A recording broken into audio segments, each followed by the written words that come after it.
Sorry, mate. Oh, hang on. Yeah, mate, it's good. It's good. Huh? Alhamdulillah. Hold. Alhamdulillah. Bismillah. Are we on live? Live. Bismillah. Bismillah, alhamdulillah, wassalatu wassalamu ala rasulillah. Brothers and sisters in Islam, assalamu alaikum wa rahmatullahi wa barakatuh. Today is part 2 of the seerah biography of the Prophet Muhammad sallallahu alayhi wa sallam. Brothers and sisters, it would be a good idea for you to get some notes or a writing pad to write some information, because when it comes to the seerah, there is just so much rich information. And sometimes it's hard for me to simplify it. I need to speak slow sometimes. So maybe I need to repeat some things. It's so important to learn the seerah in order to understand the Quran. You cannot have the Quran without knowing the life of the Prophet ﷺ. In fact, there is a great scholar by the name of Ibn Hazm from Al-Andalus, Spain. He said, it would have been enough just to learn the seerah of the Prophet ﷺ without even having the Quran to prove that he is a prophet. If we didn't have the Quran, he said just the seerah, the life, knowing the life of the Prophet ﷺ would be sufficient enough to make you believe that he is a prophet of Allah. It is impossible for anyone to understand the Quran without knowing the life of the Prophet ﷺ. And the thing about the Quran, it guides you. It touches on what's necessary for you to learn so that you can connect to Allah subhanahu wa ta'ala. But the Quran does not provide references. It tells you a story or a guidance, but it doesn't tell you what it's relating to. Only sometimes. For example, the Battle of Hunayn is in Surah At-Tawbah, but you don't know that it's referring to it. In Al-Imran, the Battle of Uhud, you don't know what it's referring to. And many more. If you know the story behind the ayat, the context, you'll understand the Quran better. In fact, it's dangerous, may I add, and I say this confidently, it's dangerous for you to try to understand the Quran without knowing the context in the life of the Prophet ﷺ. You know what context means? Of course, a lot of you do, but I can see younger people here. The word context is everything when you want to learn the Quran. It's everything.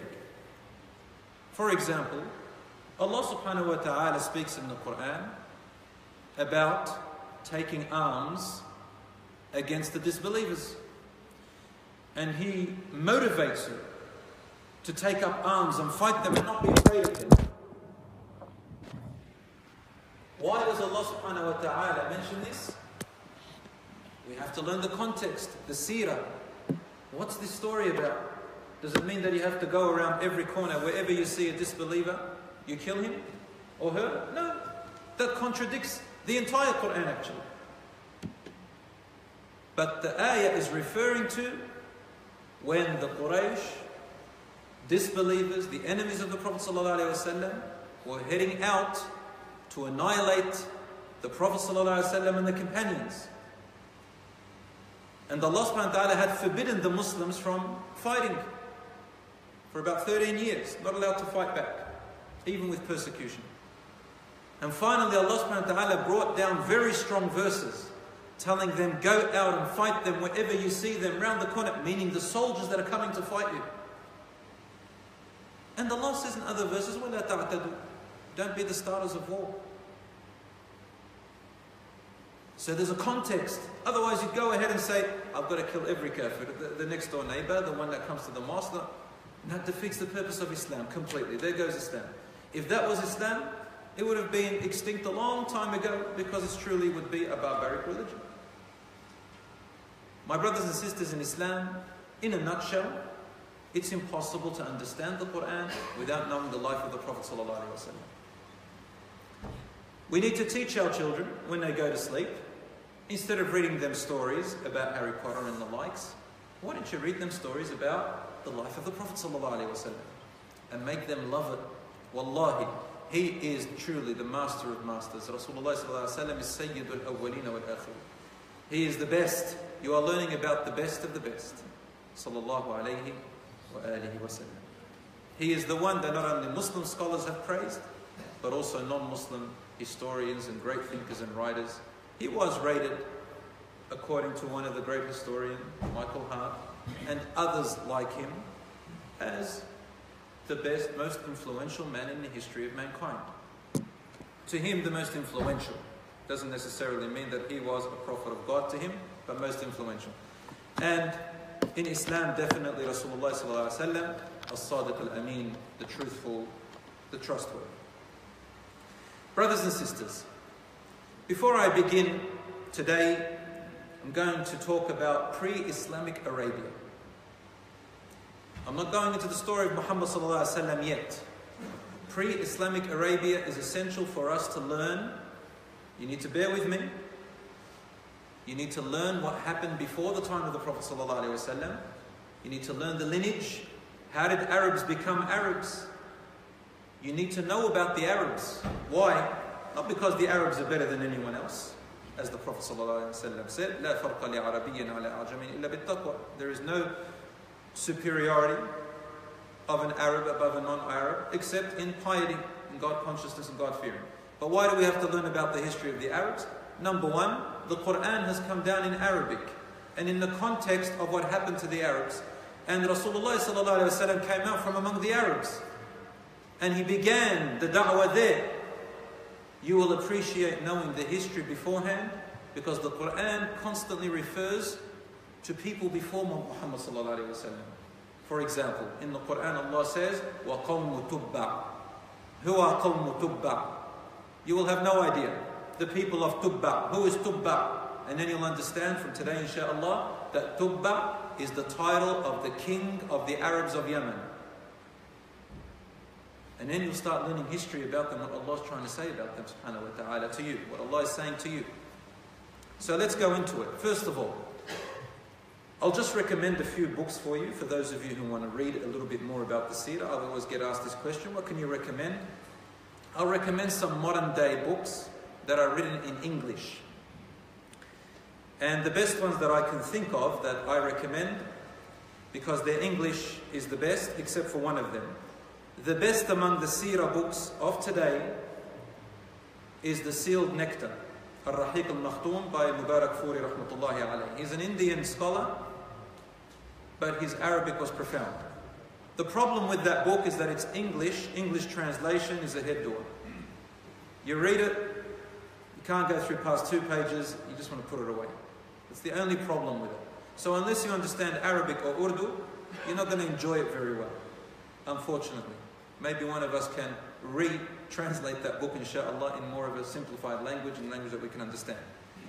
The Sealed Nectar is probably the most authentic sourced book about the seerah of the Prophet ﷺ.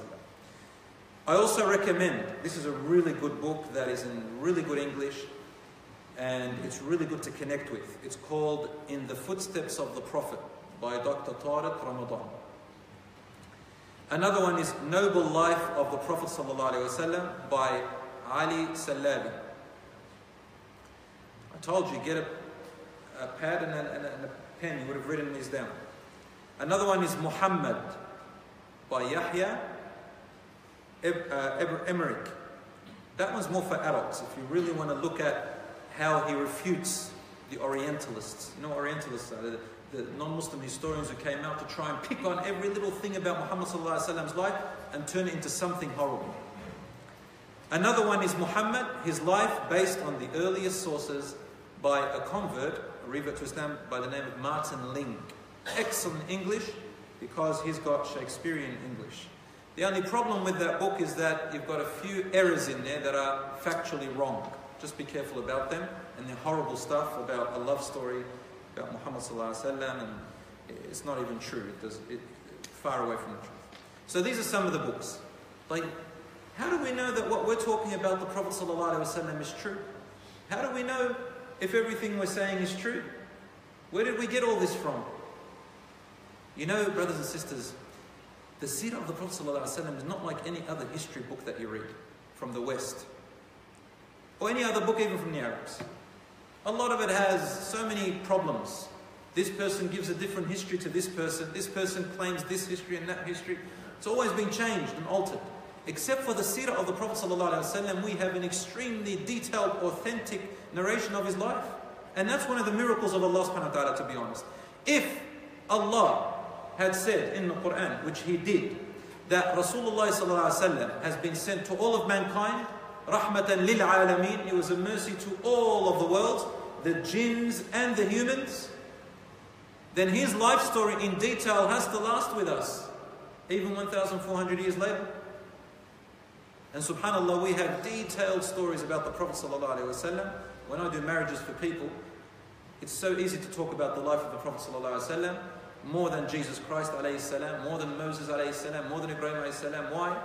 Because we have so much detail about the intimate life between the Prophet ﷺ and his own wife, in a respectful manner, of course. Rasulullah ﷺ told us about everything. We know when he spat, where he spat, sallallahu alayhi wasallam.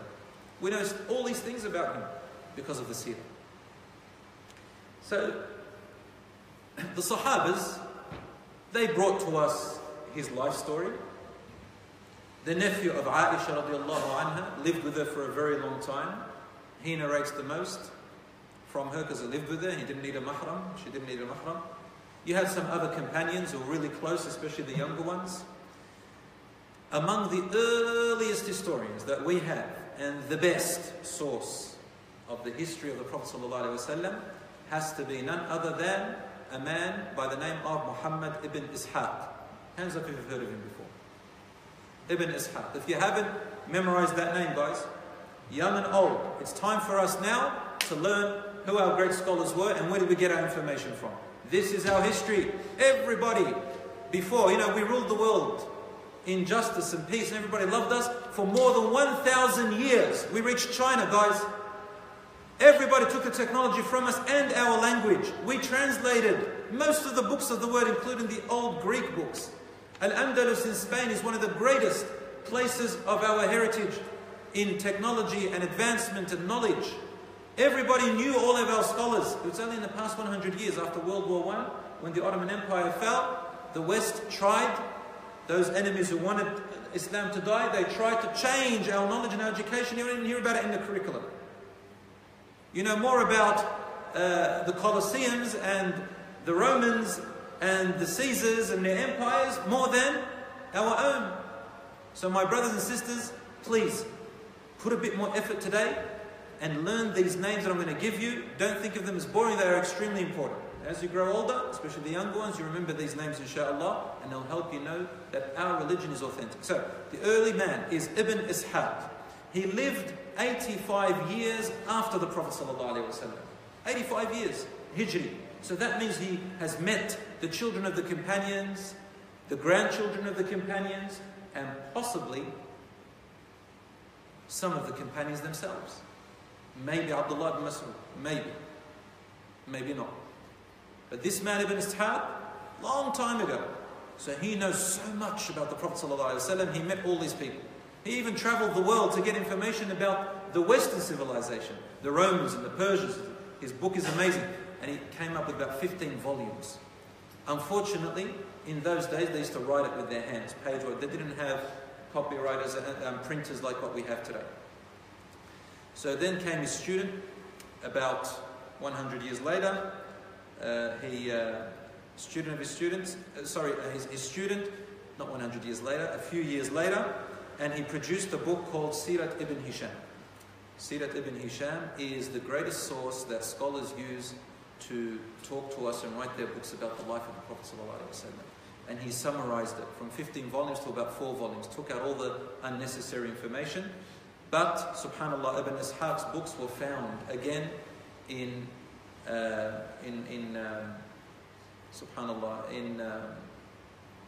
Western worlds. I forgot, but non-Muslim historians found his books written in his own handwriting. We have some remnants of it. So what I'm trying to say to you is this. Our seerah, the history of the Prophet ﷺ, is not something made up. And every single book of seerah till today that has been taken from Ibn Ishaq and Ibn Hisham, it is an authentic source. You won't find it any different. And this is one of the miracles of Rasulullah ﷺ. These books, they have, you know what they have? They have something called the sanad. Ever heard of sanad? Hands up if you heard of sanad. Oh man, this word sanad is so important. Sanad. Sanad, guys. Sanad is how we get our hadiths. How do you think we know what hadith came from the Prophet ﷺ 1,400 years ago? How am I supposed to know that the Prophet ﷺ really said this or really did that? We have something called sanad. If you don't know what it is, at least learn the name.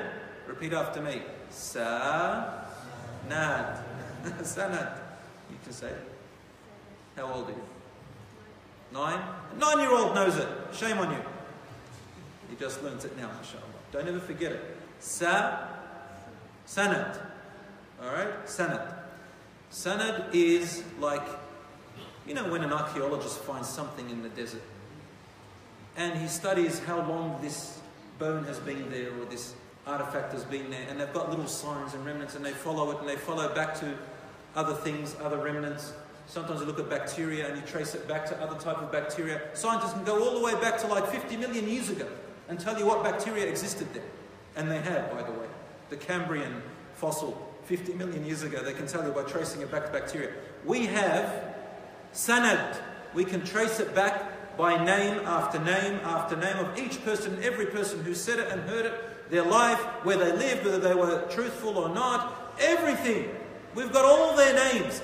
Not a single system in the entire world actually has this thing called sanad except Muslims, alhamdulillah. We are the only ones who have this type of preservation. And you know what? This is another reason for us to believe it's a miracle from Allah subhanahu wa ta'ala. Allah says, إِنَّا نَزَّلْنَا الذِّكْرَ وَإِنَّا لَهُ لَحَافِظُونَ. We are the ones who sent down this dhikr. The dhikr is the Quran and the Sunnah of the Prophet sallallahu alaihi wasallam, and we are the ones who are preserving it, not you. So we have the sanad. Nothing like it in the world, brothers and sisters. Now let me take you into the interesting part. Where did the Prophet sallallahu alaihi wasallam come from? Let's go back in time. At the time of Nuh alayhi salam, he said he had a few sons after the flood. One of them that we are 100% sure of, his name was Sam. Hands up if anyone's Sam here. Any Sams here? One Sam. Sam, maybe across the world, hearing on live stream. Assalamu alaikum, by the way, rest of the Muslims in the world. Sam is where the Arabs and the likes of the Arabs came from, including the Jews, the Israelites, and the people who look like them. You know, the Assyrians as well, those types of people. That type of color, we all came from Sam. This man Sam, it is said that he had two brothers, Ham and Yafith. Ham, they believe that the Africans came from, dark-colored people. By the way, those who are listening from around the world, I don't mean to be racist. In Australia, it's okay. We can say dark-colored people, they don't get upset. Number two, Yafith. Yafith, they say that the Caucasian people came from what we know today as the Europeans, the white people. And the rest of them came from Sam. Muhammad sallallahu alayhi wa sallam came from Sam as well. They call them the Samiyun, the Samites. From Sam came two men whom the Arabs traced their lineage to. The first one is called Al-Qahtan. Al-Qahtan existed about a few hundred years before Ismail alayhi salam. Ismail. And the Arabs traced the earliest lineage of their Arabism, their Arab nature, to Al-Qahtan. They're called the original, genuine, pure Arabs.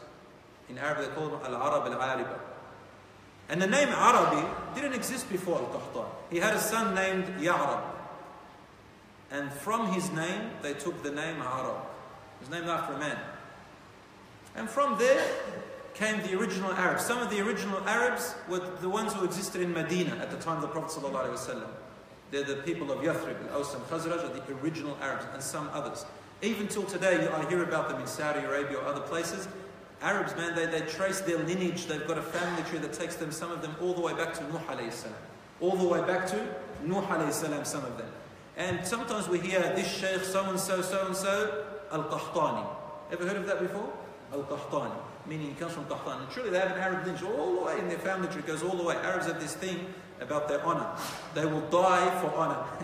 People die for money, people die for a woman, people die for power, people die for all sorts of things. Arabs, before Islam, honor was the biggest thing. They used to have wars and battles between tribes and countries just because of one thing. You know what it is? Honor. Whatever they considered honor is, they'll fight till death. Even till today, we still have this jahiliyyah in us. Sharaf. You know, there's sharaf, but you have to have religious sharaf. Right? In the olden days, they used to think that your moustache, you grow your moustache long, no one's allowed to touch it. That's your sharaf. They go, that's your honor. If you touch it, people would kill each other over it. You know, we also have about, you know, some customs about turning a foot towards someone. In the Western culture, it's nothing, or in non-Arab culture, but to us, this is sharaf. How dare you turn your foot at me? We go berserk about that one. So this is customs and traditions, but this idea of sharaf is a big thing. Some of it is very noble, and some of it is jahiliyyah. For example, one man, I forgot his name, the Sahabas, he bought Dar al-Arqam. I'm just beating you to it now. Dar al-Arqam, we'll talk about, Dar al-Nadwa, sorry. We'll talk about it next time. It used to belong to the Quraysh. It's where the council was. And he bought it for a bottle of wine. I'll tell you the story next lesson about this whole thing. Very special place. Later on, when the Muslims took over and there was Muawiyah radiallahu anhu who became the Khalifa, this particular companion sold Dar al-Nadwa for 100,000 dinars. And that was cheap in that time. And Muawiyah got angry. He says, this is our heritage, our history, our sharaf of the Arabs, the honor. How could you sell it for such? He said to him, listen man, I bought it for a bottle of wine. You know, the man who owned it was drunk and he signed the paper and became wine. He goes, Islam came. What sharaf, what honor do we have in Dar al-Nadwa? What's this? That's the place where they conspired against the Prophet ﷺ from. You want to come here and honor? I sold it. And he donated the whole money fi sabilillah anyway. So sometimes the Arabs still had, even the Muslims, even the companions sometimes can forget, and this idea of the Arab honor comes in. The worst thing you can do to an Arab, Arabs do to each other when they swear at each other, say, Ilan sharafak. This is the worst swear you can do. May Allah curse your honor, they say. This is the worst you can do to an Arab. Now, the non-Arab, it's nothing big. But just to show you, at least they have fights and wars over it. I shouldn't have said that. My dad's going to kill me. Brothers and sisters in Islam. There was another Arab. Now, there are also Arabs called Al-Arab Al-Ba'ida. The extinct Arabs. They are Ad and Thamud and the likes of them. Extinct. The only thing we have of them is their buildings that are carved into mountains. Ever heard of Petra in Jordan? There's also one down in the Thamud people away from Mecca, from Medina. And you can see their houses are carved in mountains. Thamud, they're extinct. We have no remnants of them. Allah subhanahu wa ta'ala destroyed them. Then you have the third type of Arabs, which is the majority of us. The Arabs who live in Middle East and so on. By the way, when I say us, take it easy. Most of us here who are Arab, we say we're from Lebanon or Syria or Palestine or here or there. Most of us here are actually not even Arabs, to be honest, by lineage. We became Arabs later on, most of us. Even Ismail alayhi salam, he wasn't an Arab. You know that, right? Was Ismail alayhi salam an Arab? No, he wasn't an Arab. Where did he come from? Ibrahim alayhi salam, where did he come from? Where? Lebanon? You wish. Huh? Jordan? Georgia? Where's that? Georgia. Babylon. Good, good. Not Egypt? You sure? Come on, man. Maybe it's Egypt. Hajar, Egypt. Huh? Yes? Turkey? Where? Who? Ismail's wife is Ibrahim's wife. Alayhi salam is Egyptian. Correct. The Egyptians weren't even Arabs. Did you know that? By the way, Hajar came from Egypt, but they weren't Arabs, the Egyptians. They became Arabs later. Maybe that's why they changed the regime to a good. I don't know. Take it easy, Egyptians. I love you. Ismail alayhi salam's origin was from Babylonia. That's the heart of civilization. And he migrated with his mother Hajar. We all know the story. Remember the story? They went to Mecca. The story is long. You all know this story. And he grew up among the Arabs of Jurhum. Then he had his children, and from his children's children came the Arab al-Musta'raba, or Musta'riba, the Arabs that became Arabized. And those Arabs later on became so eloquent in their language that they even were more superior than the real pure Arabs in the Arabic language. Among them was Muhammad sallallahu alayhi wa sallam. From Ismail alayhi salam, from his progeny came a man named Adnan. Now why is that name important? Adnan. Anyone's name Adnan here? Who's Adnan? No, Adnan's here and all. Okay, Adnan. An Arab who became an Arab. Why is he important? Can anyone guess? Why is Adnan important? Huh? Why? Anyone? Adnan. Say Adnan. You have to memorize that name. Adnan is the 20th great-grandfather of the Prophet ﷺ. The 20th. So Rasulullah is the 20th generation later. Precisely agreed upon by all the scholars. So Rasulullah ﷺ's lineage is known precisely and perfectly. That's what I'm trying to say. Allah subhanahu wa ta'ala, He chose Muhammad ﷺ from the best bloodline that you can imagine. The best. Not just the best then and the best that will come. As I told you, the real Arabs lost a bit of their Arabic, and the Arab Musta'raba became even better than them. Allah subhanahu wa ta'ala knew that in the lineage of Ismail alayhi salam, later on, 20 generations to come, they will be the masters of Arabic that all the Arabs had pride in and honored them with, and Muhammad sallallahu alayhi wa sallam was going to be from them. Okay? That's why it's important to know his lineage. You have to know that his lineage, he didn't come from any bloodline. So Ibrahim alayhi salam, let's go back now. Ibrahim alayhi salam and Hajar migrated to the middle of nowhere, and Allah subhanahu wa ta'ala ordered that Ibrahim alayhi salam returns. Hajar stayed there. And the story is long, I'm not going to repeat it. Zamzam came out by the will of Allah subhanahu wa ta'ala in the Sahih Hadith that Jibreel alayhi salam came down and stamped his foot in the form of a man, and Zamzam came out. Zamzam therefore became the symbol, everything of that place. Then, as the story goes on, there was a tribe from Yemen. What happened to them was that they had a river from which they drank from, and they used it for their plantation and their survival. It was called Ma'rab. Sad Ma'rab. The dam was broken and everything dried, and the Yemenis had no more water. And the Arabs that were there were many tribes with many chieftains. They started to separate in the world. Arabs, some of them went to Iraq.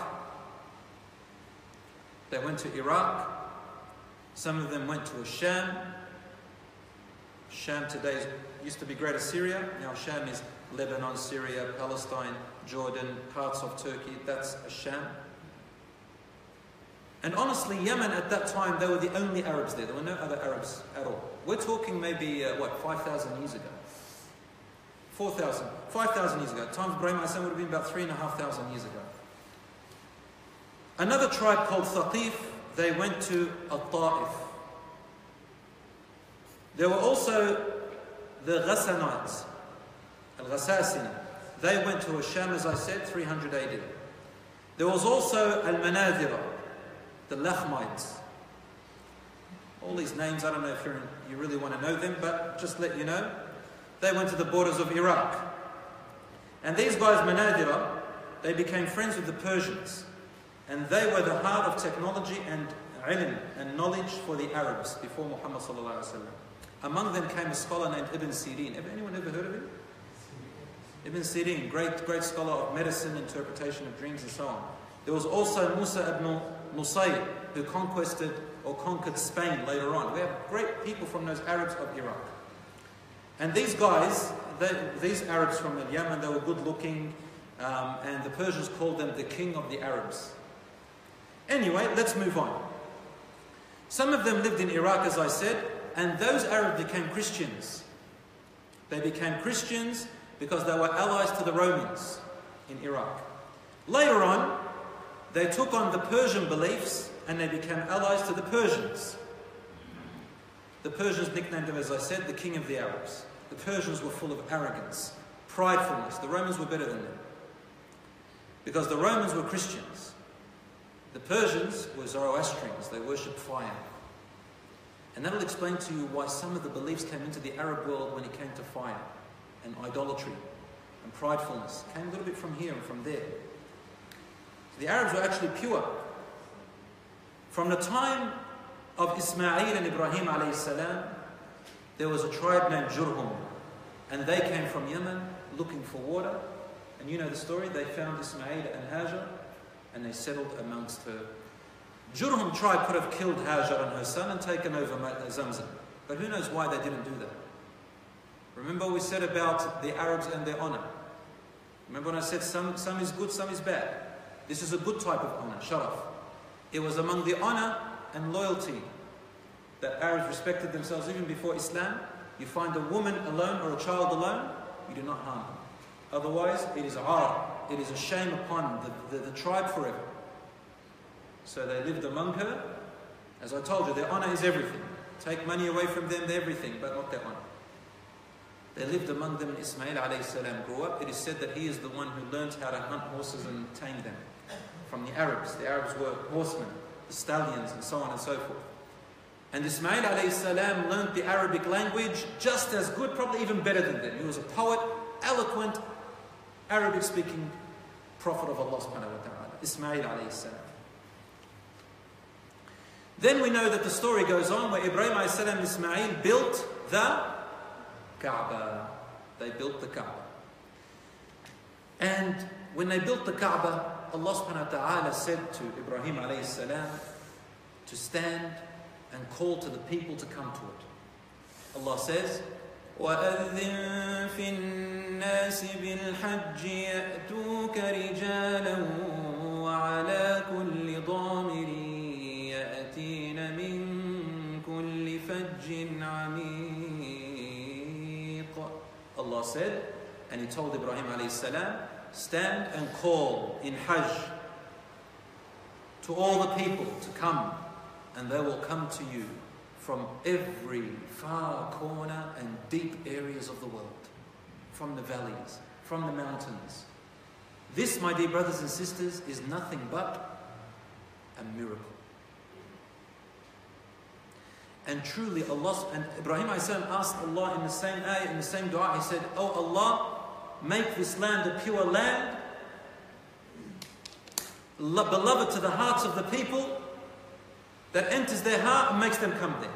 Truly, my brothers and sisters, every civilization that had ever heard of Mecca, whether they were the Arabs, whether they were the Christians, whether they were the Jews, any people venerated and respected the Kaaba. As soon as they saw it, they found an aura to it. Everybody, even now, you go to the Kaaba, you've never seen it before, you go, even every time you go there, you look at it, something makes you respect it. The aura on it. This, my brothers and sisters, is a miracle from Allah subhanahu wa ta'ala. And from the dua of Prophet Ibrahim alayhi salam. Now, brothers and sisters, the story is going to revolve around the Kaaba a lot. You're going to hear a lot about it, and you're going to learn now how idolatry came into the Kaaba and who brought it in, and so on. My brothers and sisters, the Kaaba was actually built by Ibrahim alayhi salam, first of all, rectangular. You know that curve that you see? Have you ever seen a picture with that curve? People stand inside of it, curve, and it looks cubed and there's a curve. And people do tawaf around the curve, not inside the curve. Have you realized that? You know that one? It's called Hajar Ismail. Yes, it was a little room where Ismail alayhi salam used to live in and pray in. The Kaaba was actually all the way there, it was rectangular.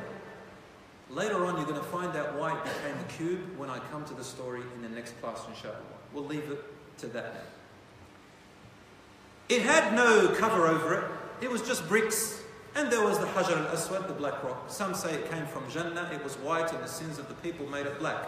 I've got some disappointing news for you, my brothers and sisters. The scholars have not pinpointed its authenticity. We don't know if it's really authentic. The hadiths are weak. Some of them are fabricated. We're not really sure whether the black rock really was white and the sins of the son of Adam changed it to black. But truly it was a rock from Jannah. It was a rock from Jannah which Jibreel alayhi salam brought. My brothers and sisters in Islam, and so the Kaaba became venerated. They began to do tawaf. Ibrahim alayhi salam made the sunnah of all the rituals that we do today, the same ones. The Safa and Marwa, the Sa'i, the tawaf, the praying at Maqam Ibrahim. Everything that we do today is from the sunnah of Ibrahim alayhi salam. It was lost. Half of it was lost along the way, and Muhammad sallallahu alayhi wa sallam brought it back to the way of his father Ibrahim alayhi salam. His father truly, because Rasulullah sallallahu alayhi wa sallam is the offspring of Ibrahim alayhi salam because of Ismail alayhi salam. Are we all clear up to here? Have I lost you? We okay? طيب. Let's look now at what happens next. We all hear about the Kaaba and Mecca having idols in it. Can anyone tell me how many idols they think were inside of the Kaaba? Huh? 350? 60? 360, correct. Some historians say it was 360 because of the number of the year, of the days in the year. The Arabs didn't have a calendar. They didn't count months and days. But they had a year. And they used to mark their days and months by events. For example, the year of the elephant, when the Prophet ﷺ was born. That's how they used to say. 2 years before this event, 3 years after that event. That's how they used to do it. Reminds me of the village back in Lebanon, the elders. They also have the same thing. They used to say, you were born, I asked them, when was my father born? When was my mother born? And they'll say, he was born 5 years after the last harvesting of your grandfather's land up in wherever, after the rain. When's that? I have no idea. That's how they count it. When the livestock ran away, when the harvesting happened and it was a drought. So everybody marks these events. And that's what the Arabs used to do before Islam, before the Hijri calendar. So let's have a look at something. How did the idols come in? Did you know, for the next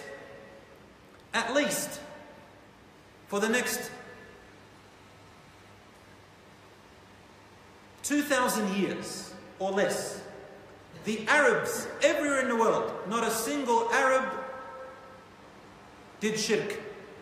They all stayed on Tawheed, on the religion of Ibrahim alayhi salam. Maybe they were not practicing, maybe they did other things, but there was no shirk in the Arab world, ever, until something happened. There was a man by the name of Amr ibn Luhay. What was his name? Amr ibn Luhay. If you can't remember his name, I'm not going to make you remember it, just remember the dirtbag. You can call him the dirtbag. This guy, Amr ibn Luhay, existed about 500 years before Muhammad sallallahu alaihi wasallam. That's when idolatry came in, 500 years before the Prophet sallallahu alaihi wasallam. And what happened was, remember Jurhum? I told you they came to Kaaba and they lived with Hajar. There was another tribe called Khuza'a. Has anyone heard of him? Khuza'a? All these names. Next time, bring a writing pad, guys. I said it 3 times. Khuza'a, original Arabs. Amr ibn Luhay was from them. And he was their big man. They all respected him. He was big. He was everything. They wanted to take over Mecca. So they had a battle with Jurhum.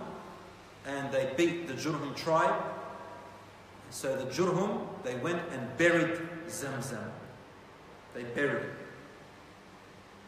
For the next 500 years or so, nobody could know where Zamzam is. Until, who came along? Abdul Muttalib. Who's Abdul Muttalib?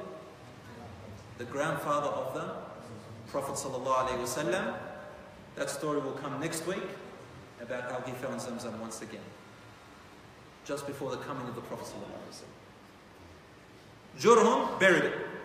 Allah would not allow Zamzam to be shared by a man who he knows is soon going to introduce idolatry into Arabia. Not Zamzam, not the holy Zamzam. A miracle from Allah subhanahu wa ta'ala when he came out, and it was a miracle from Allah that it got buried and no one would know it until close to the Prophet sallallahu alaihi wasallam's time. There were still some Jurhum people there. When they buried it, the Kaaba stayed, and this man comes in, Amr ibn Luhay. He became the authority of Mecca. Everything he said, everybody followed. The Arabs had this thing. Their chief, they follow him. He becomes a Christian, they become a Christian. They becomes a Muslim, they become a Muslim. The Arabs were like that. The chief is their honor. So what happened? Amr ibn Luhay, this man, he was a tradesman. So he went to Sham, the heart of trade at that time. And he met a people called the Amalika. In the Bible, they're called the Amalekites. These people are the enemies of the Israelis. The Jews hate them. Have you ever heard of the story of David and Goliath? Dawood and Goliath. Goliath was the king of the Amalekites, the Amalika. They were actually giants. In Arabic it means giants. To the Israelis, they were named after a man named Lika. But to the Arabs, they were truly giants. Compared to the Arabs are of medium height, generally. And the Amalika were about, nothing below 6 foot something, 7 foot.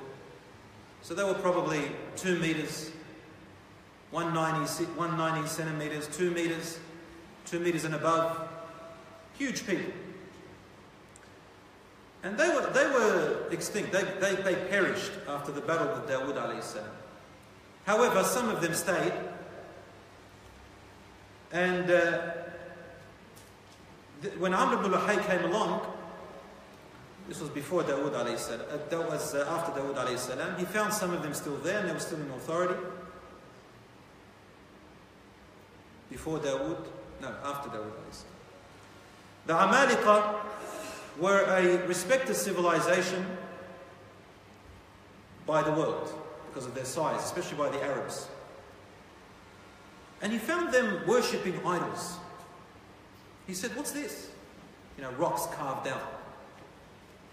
And they said, "We asked them for provision. When we're in war, we ask them for God to help us, and they call upon God, the ultimate God, to help us. They're our channel between us and God." And Amr ibn Luhay liked that idea. So he said, "I want to follow this." They said, "Good on you. We'll gift you one of these gods." And he took a god of theirs, obviously an idol, by the name of Hubal. Hubal is the original idol of the Arabs. That's why you'll always hear, when you read the seerah in the battles between the Muslims and the Quraysh, especially in the battle of Uhud, you hear Abu Sufyan at the time wasn't Muslim. He came out and he said what? U'lu Hubal. Glorified is Hubal. And the Prophet ﷺ said, replied to him, "We have a mawla wa la mawla lakum." We have our protector and you have no protector. Allah. So Hubal was the first. He brought him into Mecca and he ordered the tribes and everybody, they must worship the idols. Everybody had to obey. The Prophet ﷺ said in Sahih Bukhari and other, Sahih Muslim and others, one of the narrations he said, "إن أول من سيب السوائب وعبد الأصنام أبو خزاعة عمرو بن عامر بن لحي الخزاعي وإني رأيته يجر أمعاءه في النار." He said, the first one to make livestock holy. Livestock, cows, camels, sheep, make them holy. And the first one to worship idols and bring them into the Arab world is Amr ibn Luhay, the Khuza'i man. I saw him in hellfire with his intestines and organs dragging behind him. He is the one who did this. So what did he do? he brought in all sorts of idols. And he gave each tribe an idol to worship. Each idol was designated for each tribe.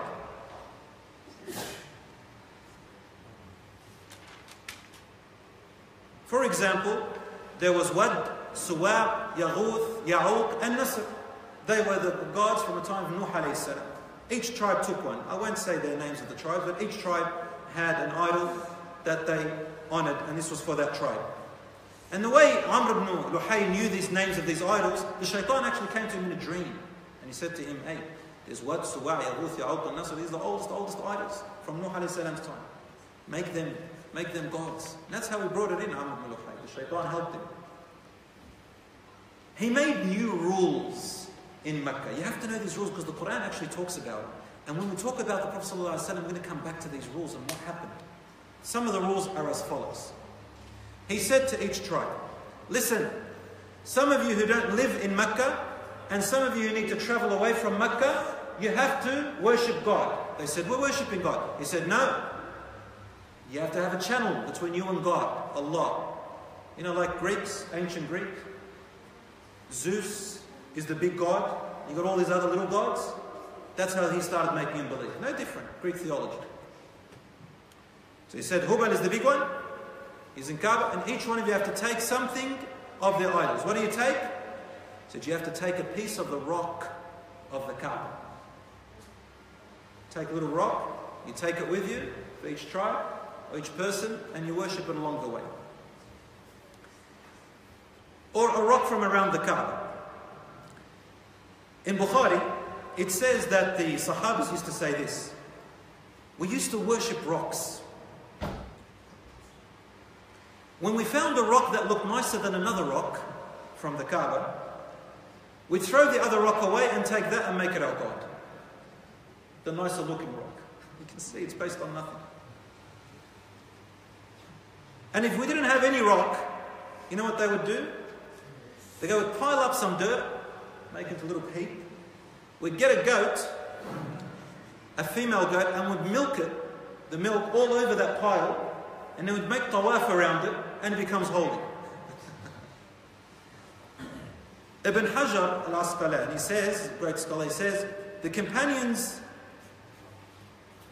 used to say that we used to make our gods out of anything.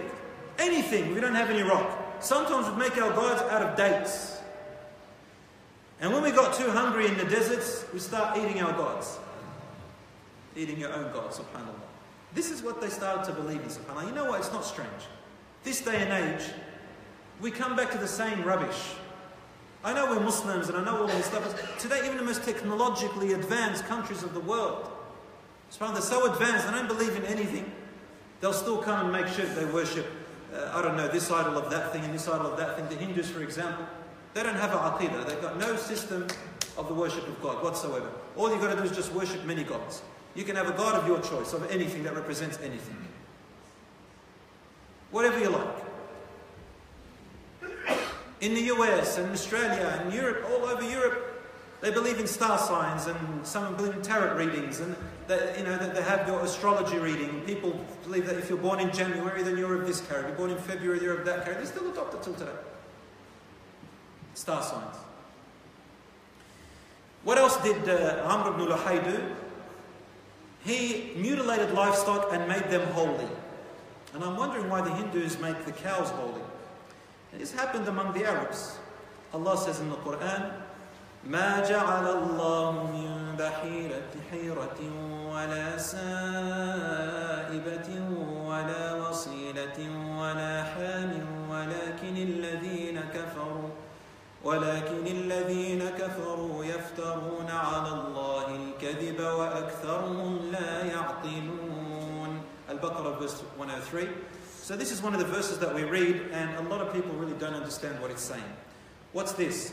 Allah did not make the Bahira and the Sa'iba and the Wasila and the Ham as laws. But it is those who disbelieved. They are lying and fraudulently forging it upon God, making lies, and most of them do not even think. So what is Al-Bahira? I'll just tell you an example of what they used to do. Al-Bahira is the holy female camel. When a female camel gave birth to 5 calves, she became holy. They clipped its ear and cut it. No one was allowed to use it. It's allowed to graze anywhere it likes. No one's allowed to touch it. And when it died, both men and women ate it. It was holy, sacred. That's the bahira. Sa'iba is the holy male camel. When a male camel had 10 calves, it became sacred and holy. Or when a man made an oath, says, "Oh Allah, if you cure me from this and that, my camel will become holy." And so it became holy. It can graze wherever it wants. No one's allowed to put anything on it. No one's allowed to harm it. It's holy. And some of it became a form of worship that brought them close to Allah. Wasila is the holy ewe, the female sheep. The female sheep, if it gave birth to 7 lambs, it became holy. The 7th lamb, if it's a male, they had to eat it. If it was a female, only the men can drink its milk, and it's haram upon the women. All these silly things. Ham, a holy ram, the male sheep. If it had 10 sheep, lambs, it became sacred. No one's allowed to touch it, no one's allowed to kill it, no one's allowed to, it can graze anywhere. Holy livestock. And truly, Iblis, when he became Iblis, he challenged Allah subhanahu. He said to Allah subhanahu wa ta'ala, وَلَآمُرَنَّهُمْ فَلَيُبَتِّكُنَّ آذَانَ الْأَنْعَامِ. I'm going to command them and delude them. They're going to start clipping and cutting ears of animals. We never knew what clipping of animals meant until idolatry came in. Now we know. They're going to use them to make them holy and shirk between you and them. What else did Amr ibn Luhay do? You all know the talbiyah. When you go to Hajj, what do you say? لبيك اللهم لبيك لبيك لا شريك لك لبيك. Is there anything else? Sometimes inna alhamda and all that, but all it means, oh Allah, we respond to you. We respond to you. There is no partner to you. Oh Allah, we respond to you. Now Amr ibn Luhay added to that. They used to do their tawaf, and they used to go to Kaaba, to Hajj, and they used to say, لبيك اللهم لبيك لبيك لا شريك لك إلا شريكا هو لك تملكه وما ملك. Which means, guys, I know it sounds nice, it's poetic, but don't. Okay? You know, like pop music and poetry, it all sounds nice, but don't. It stuffs your brain up, man. Alright? Stuffs it up. Had a young girl say, I love Justin Bieber, Balod. So why? He's just perfect, sir. What do you mean he's perfect? In what way? What is he perfect? Does his backside shine, honey, or something? What's so perfect about it? See, his song is just amazing. It's just beautiful. What's he singing about? Sleeping around, drugs. Well, he takes drugs himself. Sleeping around, all that rubbish, and all these other. You know what kills me? Some of the teenagers say to me, "So, you know that singer so and so? Did you know he's Muslim?" I say, I wish he was never Muslim. They couldn't find anyone but him. Muslim. Singing and showing that. And they look up to these people, right? Brothers and sisters, don't fall for the trick of the shaitan. This is his music, his voice, trying to teach you things.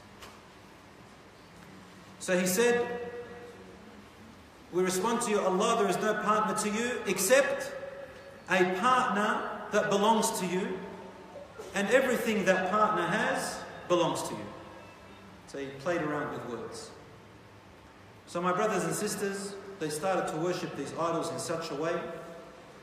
The Kaaba was filled with 2 golden deers, jewels, gold, everything. And the Kaaba, my brothers and sisters, is renovated every year. Did you know? Every few decades. Did you know that? In those days, they used to worship the rocks. It kills. When we go to Hajj and we see some ignorant Muslims, they're rubbing their hands on the rocks and they take photos and selfies. They go to Hajj, right, and they come back. We don't ask them about how was your dua, how was your salat, we say, did you touch the Kaaba? Did you touch it? Allah, I touched it. Did you really touch it? Show me your photo. I sent it to you through Facebook, and you just see it, I want to see it in real life. Did you really touch it? It's like the biggest thing. I touched the Kaaba, and you see them sweating and they're parading. I touched the Kaaba. Did you finish your tawaf? Yeah, I think so. How many tawafs? I did 7. Are you sure? I don't know, man. Did you lose your wudu? Allah, I'm not sure. But I touched the Kaaba. How many women did you have to bump into? I wasn't paying attention to the woman, brother. Come on. Allah is watching us. I'm not thinking about women. Brother, that woman fell on the floor. Astaghfirullah al-azim. Wallah, it's not my fault, but I touched the Kaaba. I touched the rocks. Do you know what you're touching? Let me tell you what you're touching. You're not touching anything. Wallah, you're not touching anything. The Kaaba is renovated every few decades. It was renovated about 10 years ago. They took all the rocks off. And they got new clay from the earth, new rocks from around. You've probably been walking on them somewhere. And they rebuilt it. That material is just threads they got from plants, silk. They thread it every year and they change the cloth. That's what you're touching. You're touching plants that are grown somewhere. You're touching rocks that you probably stepped on before. That's all you're touching, my brothers and sisters. It is not the Kaaba that is sacred. It is the location that is sacred. The location that is sacred. We don't worship the Kaaba. Don't fall into the same problem. My brothers and sisters, I think that I should stop here because the Maghrib is now arrived. A few minutes? 2 minutes? I think I'll stop here. And inshallah, is this okay the way I'm going, or do you want me to summarize it more? Hands up if you would like me to make it quicker. How do you know? Some of you thinking, I don't know all the history, I don't know what's missing. Is this okay? Is this okay for some of you too? Good? Next week, inshallah, I've still got to talk then about pre-Islamic Arabia. It's very important. We're going to talk about Abraham and how the elephant who wanted to destroy the Kaaba. We're going to talk about the boy and the king, Ashab al-Ukhdud. We're going to talk about how Christianity, Judaism and the Persian culture entered the Arabian lands. We're going to talk about how the Kiswa, the cloth, covered the Kaaba. We're going to talk about, inshallah, how Persia and Rome is significant to the coming of the Prophet ﷺ.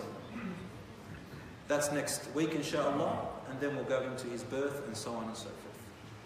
May Allah subhanahu wa ta'ala enlighten you and us in Iman and benefit us from what we are learning. Jazakumullahu khair. Wa sallallahu ala nabiyyina Muhammadin wa ala alihi wa sahbihi ajma'een. Are there any questions? 1 minute. I'll take 1 or 2 questions. Tfaddal.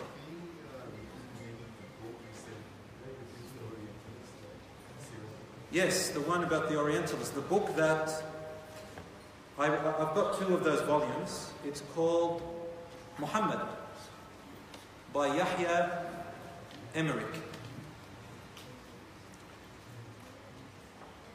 Any other question? طيب. جزاكم الله خير. السلام عليكم ورحمة الله وبركاته.